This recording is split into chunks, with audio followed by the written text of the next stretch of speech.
One of the most rewarding experiences for me has been to study brain science and apply it to the experience of parenting.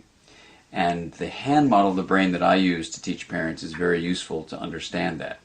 So if you take your thumb and put it in the middle of your palm, put your fingers over the top, this is a very useful model of the brain. And when we can actually see in front of us what's going on in the brain, then we can change what the brain does.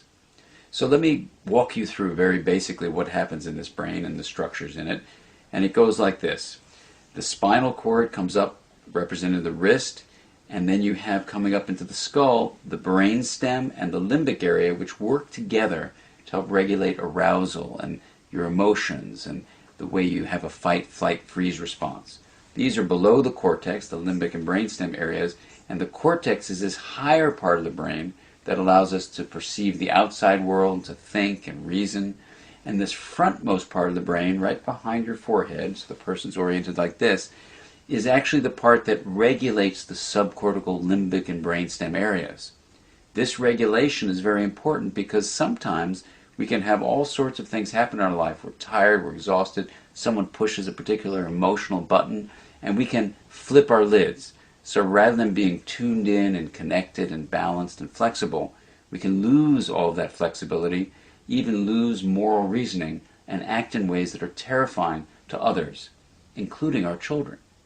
Now, you can actually bring yourself back online and come back to the high road and make a repair with your child, and that's important to explain it to them. And you can also use this hand model of the brain to explain to children, even as young as 5 and 6, how to understand when their emotions are rising up from the brainstem and limbic areas here, and how it's overriding the prefrontal area and making it so they may be about to flip their lids.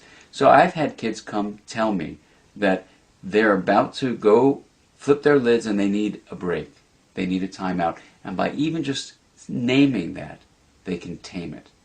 And that's the power of using the hand model for ourselves and our children to help us all make sense of what goes on in the emotional communication that we have in the course of day-to-day life.